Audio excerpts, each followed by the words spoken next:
Amazing. Let's jump into some questions. Go for it. So for everybody listening, if you did submit a question, I got quite a few. I'm just going to bunch them up into, say, a theme or a question. So obviously we'll go into footwear. Yep. So orthotics, Mm-hmm. should they be used? Like, when should people, like, how should people think about orthotics? So orthotics are a tool. They're like an exercise, like a tool, basically. So similar like an ankle brace, similar like a crutch. So there'll be different things for different people, but they basically work by redistributing load, pretty much. So they realign some stuff and shift things around. So some people are very dependent on their orthotics, as I said, and that is okay for some. Some people are wanting to transition away from them. There's no right and wrong. I guess it's just meeting people where they're at, I guess. So similar to knee braces. Mm-hmm. Knee braces are big for me, like obviously being a personal trainer. Yeah. Again, they have their time and place. Yeah. You should use them when you need them. Yeah. But there's some people that can't train without them. Yeah, and I think that's a problem. So, and it's like anything like that. The more you use it, the more dependent you will become on it, because your foot essentially is doing less of that function. So if the function has been lost permanently, an orthotic may be necessary to be there and stay there. If it's just something that we're avoiding doing because it's hard, probably not a great idea to put it there and keep it there, is my opinion. I always get my clients to mind their language, and I've been having this conversation about wants and needs a lot at the moment.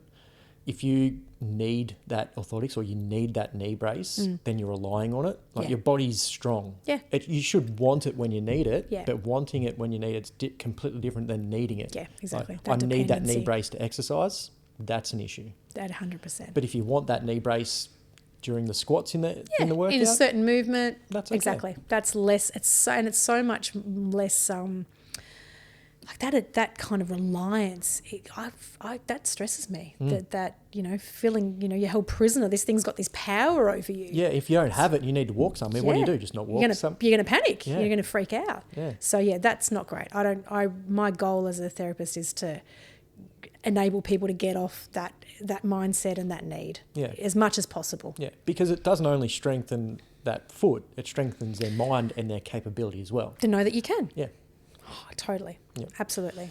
So obviously that's going to transition into footwear. Mm-hmm. Got a lot of questions around shoes and running. Yep. And so again, I'm just going to bunch that up into how should people think about barefoot shoes? So barefoot shoes is basically, it's paring back your foot and letting it function as naturally as possible. So you should do it gradually is my advice. As a bare minimum, you should start off by going into a wider toe box, or like a foot-shaped shoe. So what is it like a barefoot shoe? They're flat, flexible, and foot-shaped. They're sort of like the 3 Fs as a bare minimum. So at the very minimum, you start off foot-shaped, wider toe box. Start engaging what we call toe splay, the ability to actually splay out your toes, use your toes, feel your toes. And then if you're really good with that, you can start tapering down on the amount of cushioning, so going on a thinner sole. And again, time and place. You might have, one shoe that's thinner, another one that's slightly, more cushioned. But yeah, a functional shoe is one exactly that. It actually relies on your foot to do the work. It's less. It's going to interfere a lot less with your function, right? Whereas a technical shoe will have a lot more influence over how you move and what you feel. A minimalist shoe is exactly that. It is less, so therefore your foot does more. So the more the shoe does, the less your foot and body are going to do, the less you're going to feel. The less the shoe does, we pay it back on the shoe. You have more interaction, more feedback, more movement, more demand on the foot and the body. And so you have to balance that out with what your capability is, because like I said, the demand of your body increases the less the shoe does. So it's not for everyone this amazing feeling of, oh, I feel fantastic. I feel fatigued. I feel tired. I feel this. I feel that. You need to increase your capacity. Yeah. I will ask this question just in case we've missed anything with that. Mm-hmm. So what should we actually look for when buying everyday shoes or runners? Okay. So an everyday shoe, like a barefoot shoe, do you mean? Or just anything? That's the question. So bare minimum, like I said, foot shaped, at least be able to splay your toes. So anything, and my big tip is for this, take the damn insole of the shoe out. Oh, yes, love Take that. the insole I do that out, every right? time. Yeah. And actually look at what your foot is having to contour to, right? Because this thing about, they're wide here. Most shoes are widest when they do width in a traditional shoe. It's across like your first metatarsal to the fifth, like across there. And then it tapers, right? That tapering is taking out your big toe, right? As a bare minimum, it's actually taking out the little toe sometimes as well. So take the insole out, stand on that inner sole, see if your big toe is pointing straight ahead. And if the shoe allows it to. If it doesn't allow it to point straight ahead, get rid of it. So that's for runners as well, yeah? Absolutely. Because running is like you're pushing off, especially if you're a forefoot striker, you're pushing off from those toes. If that toe is not pointing front on, you're missing out on a lot of stability, you're missing out on a lot of power, right? So absolutely, yeah. So foot shaped as a bare minimum. The rest of the stuff, it depends again on what your needs are. If you can handle less cushioning, go less cushioning, especially for an everyday stuff. You don't need to be detached from the ground. In fact, the bed, the more you feel, the more balanced you're going to be, the more feedback you're going to get. There's a lot of stuff that I've been looking into now that says, stuff with pelvic floor. Pelvic floor. It's like it needs that feedback from the foot. It starts at the foot, right? So less is more.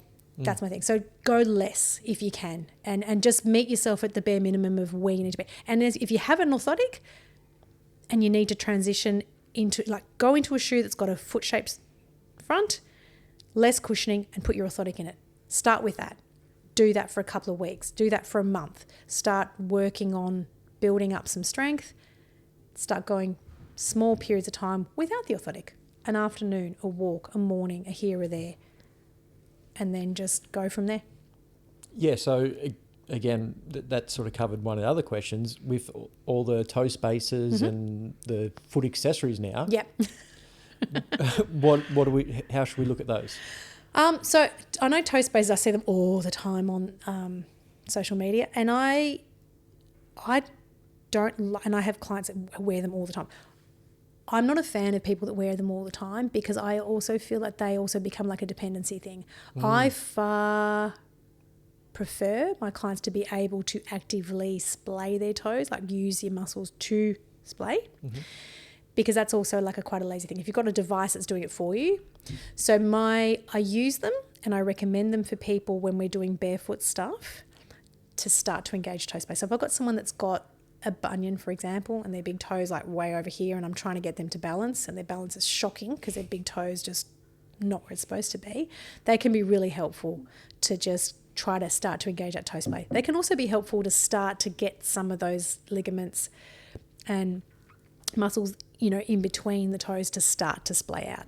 So my recommendation is use them for short periods of time as an exercising or an assistance tool.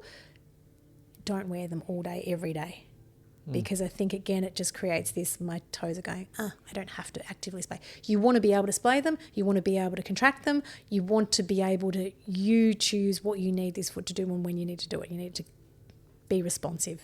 That's what I think. Yeah, just as you're saying that, I guess the analogy for me, when I have somebody with tight shoulders, we loosen everything off, we stretch it out, we use the rollers, balls, all that sort of stuff, loosen off all the muscles, but then you need to build strength in that new range. Yeah, exactly. Otherwise, you're just going to tighten up again. Yeah.